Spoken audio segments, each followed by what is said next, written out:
technology and sustainability. What can we do? I think that it's a mindset. In everything we do on our daily professional environment, we need to think about innovation, technology, and sustainability. In everything we do, in every process we do, we need to be thinking about, can we actually improve it? Can we do it more sustainable? Is there an app there that will improve that for me? Why am I wasting my time doing this? I have a little story for you yesterday. I was talking to a guy who invented or developed a technology. He used an automated workflow for invoice payments. Had to go through 3 or 4 steps. And so step number 2 was that the project controller had to approve the payment. Traditional process was project controller received an email, printed out the document, signed the document, scanned the document, emailed the document. New process was click approve if you approve, automated workflow. It moved on to the next person. The training wasn't really there. So Jim printed out the invoice in the workflow, signed it, scanned it, emailed it, missed the point. So the possibility here for improving and being more efficient in what we do is immense. And I think that's what we need to consider. So these need to become business as usual for everyone in your organization, not just your IT and sustainability specialist. It's not the sustainability specialist that's going to make the change in the business. It's not the IT specialist that's going to make the innovative change in the business. It's the people, and that comes from leadership. So if we're constantly thinking about these 3 categories in everything we do, it'll become part of our thought process on a daily basis, not just in work, but actually also at home. So if they become business as usual, principles, culture and mindset change will be organic. It will happen naturally in the environment because your team are thinking in this way. And if everything we do in our daily environment, we need to ask ourselves these 3 questions. This is what we kind of do in Cosmos. We really kind of push our team to think about, can we do this more efficiently? What is this? It can be anything. Can we digitize or automate this task or process? Is there tools available to automate this? And can I be more sustainable, whether it's in your business or your own life? So I just want to talk about a little bit of a workflow that we have and what we have done in order to be able to improve this. So we look at our business in terms of the manual processes that we currently have, and we go, okay, can we standardize that in a way that will allow us to digitize it, that will then allow us effectively to automate it in the future? Can we move away from the manual process to automation, but through this workflow, as we believe is the only way it can be achieved? So standardization for us as cost managers is now ICMS, International Cost Management Standards. It's the first time we've had a global standard in cost. 3rd edition released in 2021. It's now part of the Capital Works Management Framework. We're going to be reporting on every single government project in the next 6 years in this standard. We should understand it. And if your companies, if you're working for QS practices, you should start implementing this standard as a workflow. So what do we do then after we standardize with ICMS? Well, we digitize.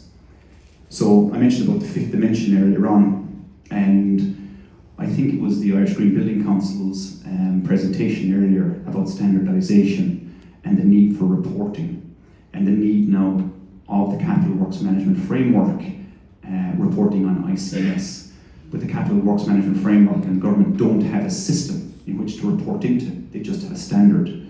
We started developing the 5th dimension about 5 years ago around ICMS to collect cost data and carbon data along the project lifecycle so that we could report to our clients digitally through dashboarding. But what that does is it dumps all the information into a database.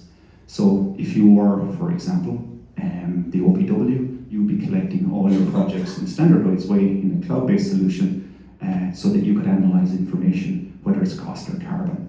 And so we've been using that in Cosmos as our database internally, for example. In the future, what we're looking at is the automation. Can we automate, early cost planning? Can we automate early risk management? Can we automate early decision makings that take long bureaucratic time to decide on? And we think we can if we can begin start collecting this information, this data. What is that going to do for us? We believe that it's going to increase quality, because standardization increases quality. It's going to increase accuracy, and it's going to increase clarity. If we're talking about the same information, standard and structured over and over again, we become super familiar with it. Not just us as QSs, not just architects, not just engineers, but the entire industry.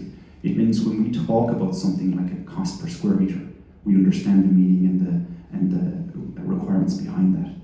It also means that we will never have to go and investigate a project like the Children's Hospital to understand what the hell happened, because it will be tracked and information data. So we believe that this will be the future of this, of at least our profession. So the opportunities here from a cost and carbon perspective, just to give you a bit of an insight, and it goes back to the Irish Green Buildings Council presentation earlier when they talked about typologies. So if we're using a standard like this across all projects, across all typologies, it means you'll be able to collect data and analyze it super quickly using machine learning. What that's going to do for us is that we could effectively take all of, for example, the LDA's projects across the entire country and analyze them in seconds using algorithms and machine learning. Or it could be the OPW, or it could be Limerick City County Council, or Galway City or County Council. So if we begin to collect this information in a standardized way, which is now mandated, we will be able to analyze this stuff super quickly. We will never need to do reports on what the pricing this is on construction projects is anymore. It will be part of the output from the databases. So, because change is a mindset, we think that, again, it's about leadership, taking the traditional processes and innovating them, looking at how we can improve them to make them more efficient, better in terms of workflow, quality, clarity, etc. But this needs to be a top-down approach. It has to start with leadership. Again, if you guys are in organizations trying to push this up, it's super difficult. I've been there, it's super difficult. You need the leadership to be behind you in order for it to be successful. And if it isn't happening, it's because of leadership appetite. Leadership doesn't want it to happen. So, kind of a future outlook. What does this mean over the next number of years?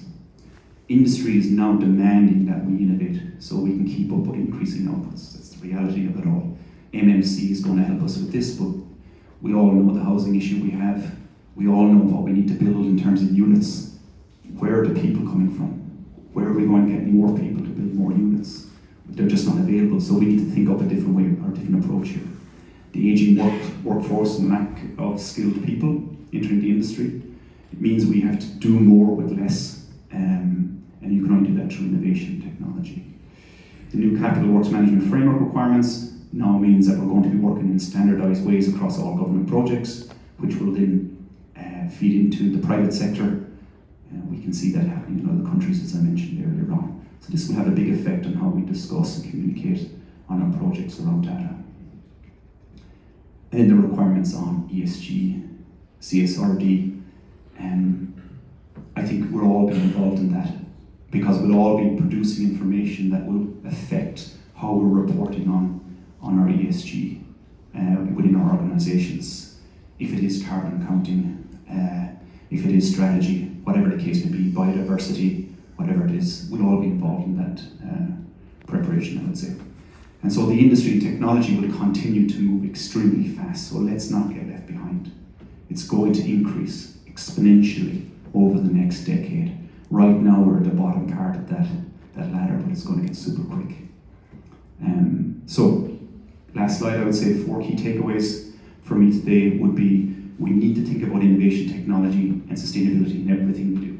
Every day, every time we sit down to a computer, let's think about, can we do this more efficiently? And if so, let's see if we can implement it. And transition is happening whether we like it or not. So let's drive forward together. Let's make the future for ourselves rather than it be written for you by someone else. I mean, culture and mindset are the key criteria. If leadership does not have it, will not succeed. It needs to be top down. And I think you can all look internally and understand your own organizations to see whether that's an issue or not. and need to rewrite our future to be written for us.